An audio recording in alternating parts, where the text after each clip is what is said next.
When you rocket to stardom like Melissa McCarthy, eventually there's going to be a little bit of a backlash, don't you think?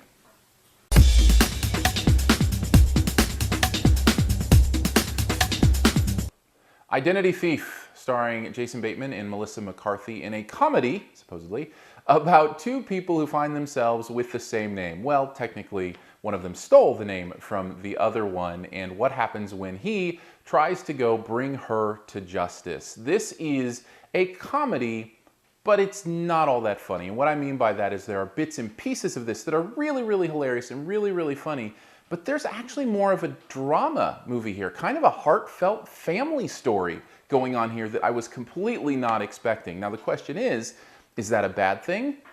I'm not sure. I think it's bad that you have the audience going in with improper expectations, expecting this, front to back, laugh out loud comedy rolling in the aisles all the way when you've got a family drama. But it was kind of nice to see that movie. There were some great messages in it about what it means to belong, what it means to show love to somebody who doesn't deserve it.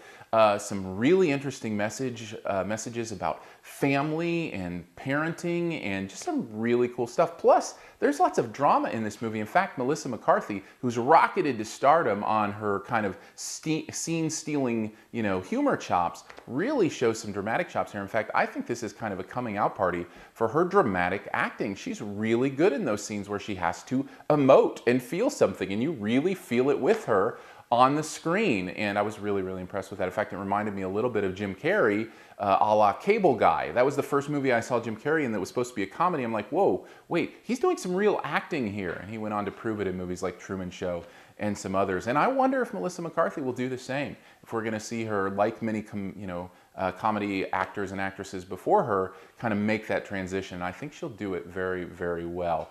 Jason Bateman, I should mention, is really good in this. I love Jason Bateman doing the Jason Bateman thing, kind of playing that straight guy who's always there with a little interesting, sarcastic comment, and never letting the hurricane around him mess him up so bad that he can't make a little joke. And I really love that personality. Ever since Arrested Development, he's been on the top of my straight man radar.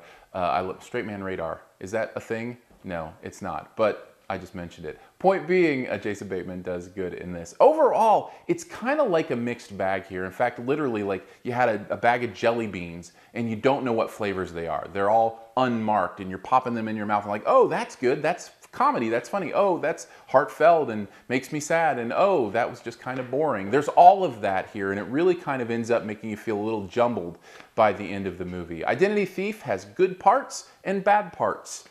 Just not sure which one's going to win out in the end.